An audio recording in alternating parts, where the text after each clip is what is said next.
So in the Old Faithful area, when bears first come out of their dens, that's one area they move to because there's ungulates that winter in those thermal areas, and then some of them die over the winter. So they'll scavenge those winter-killed animals. And then you also get early spring green up there because of the warm ground. You get snow-free areas that green up earlier than other areas of the park. And so bears come in and graze that first early spring green up in that area.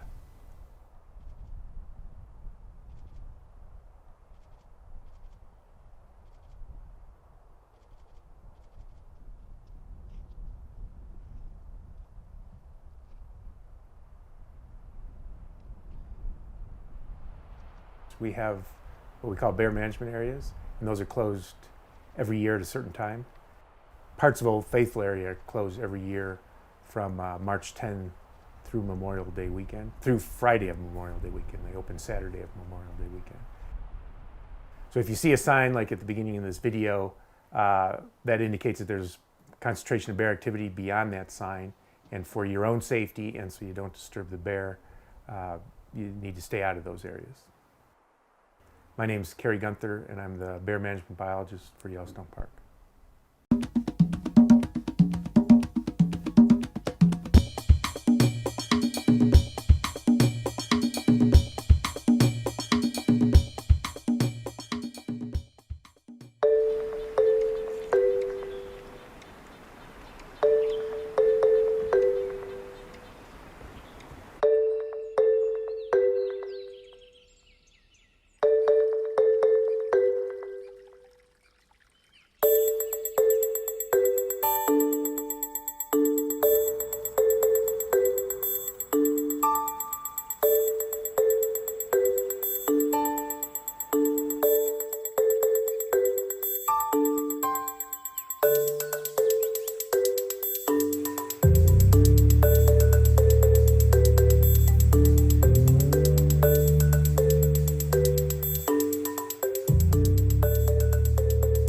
Human beings relate to bears a lot more profoundly than they do to most other species, and the reason is because we have so many similarities. They're roughly our size, they're very intelligent, they eat the same foods that we do, and they compete with us, and that's an unusual situation. I think when you're looking face to face with a bear, you can recognize that cognition going on behind the eyes. That bear is calculating things, trying to decide who you are and what you're going to do, whether he's going to go back to eating or turn around and run or charge you.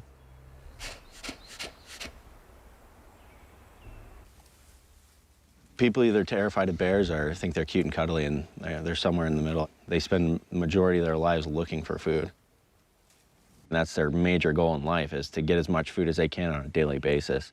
You know, sort of in preparation for this long period of time where they're not going to have any. And the drive is just so deeply rooted, such an instinct for them. Bears are very well equipped to find food. I mean, they are perfectly adapted to this. They've got a wonderful sense of smell, they've got a pretty good sense of sight, and they've got a good sense of curiosity. So they will not only remember where they found food sources before, but they'll investigate where they believe there might be food.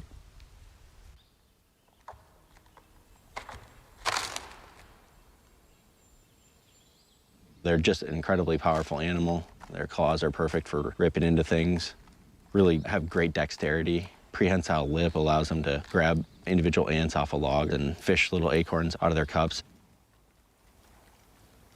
What it means is that they can have a very complex diet because they have the mental capabilities of testing all kinds of different foods for their quality, as well as recording geographically where different foods are at different times of the year.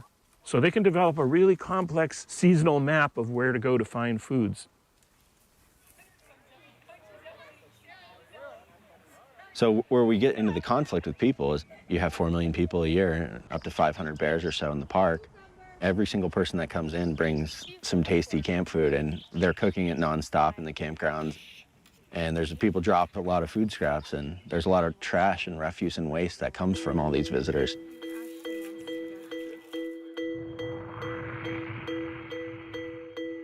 When Yosemite became a national park, slowly but surely, the interaction between human and bears picked up, because at the time there was no way to store human food. There was no way to store trash. Garbage bags hadn't even been invented yet. There were just dumps everywhere. Bears quickly learned that they'd come around humans and they would get food.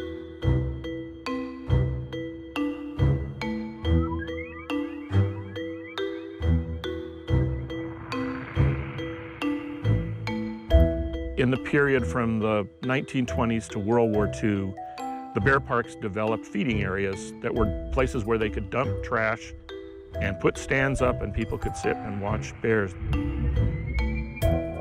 And so as an attraction, it was very popular. As a way to reduce human-bear conflict, it actually backfired, because what they ended up doing was creating more and more conflicts between humans and bears, creating more of what they were calling nuisance bears, because they had become conditioned to using human food and habituated to the presence of humans. 1972, the last dump was closed. So now these giant food sources are just removed. They're gone. They're not available for bears, and you have food-conditioned, habituated bears, and there's a lot of them now. And the result was the same everywhere. If the bears weren't going to get the food at the end of the food chain, they were going to simply move up the line and go into the campgrounds and take the food directly from the source, and that's what happened. So when I arrived in Yosemite Valley in '74, it was chaos. It was simply chaos, and it looked like a madhouse.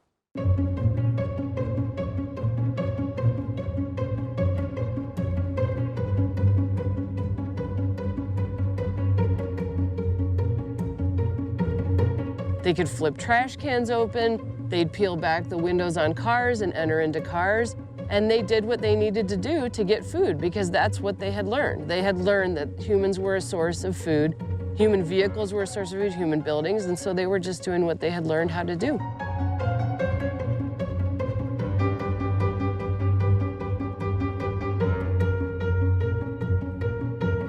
The only solution to the problem, short of killing all the bears, is to make that food unavailable.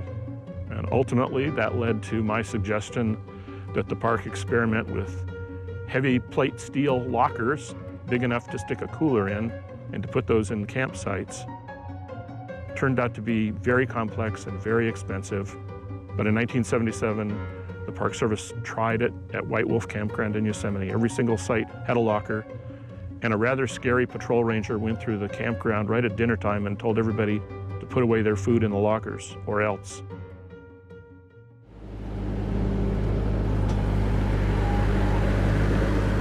Every single site in Yosemite National Park has a food storage locker that people can use so they can get their food out of their vehicles, out of their tents, and store it in a place where bears cannot obtain it. So we spend a ton of our time going out and educating the public, going around and making sure everybody who's visiting the park is aware that, hey, if you leave your food out, there's a good chance a bear might get it, and it's going to change that bear's life forever. Once they learn that they can get food from humans, they've learned it. They're not going to forget it. So that information is available to them. And so what was a wild bear foraging out on wild lands now becomes a bear that we're going to have these conflicts with. The bears that are successful at obtaining human food then change their entire regime.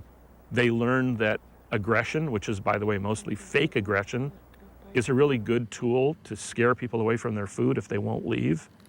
You know, a bluff charge is a really impressive thing.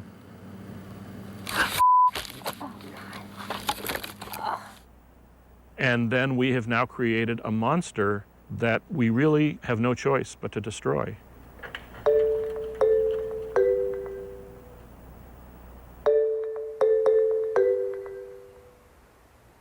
I think living with black bears in national parks is going to require constant vigilance and management.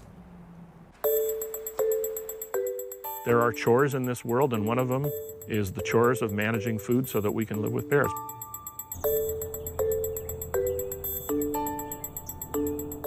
This park is here to protect those animals. This is their place. This is where they belong.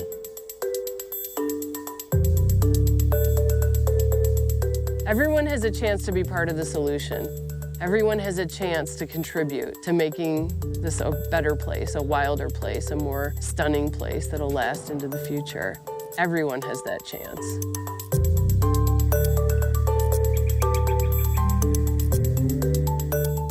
If we do a consistent job of managing human food and making it largely unavailable to black bears, we can live with them. They're exciting, they're handsome, they're fascinating to watch, and I think we can live with them very well in national parks.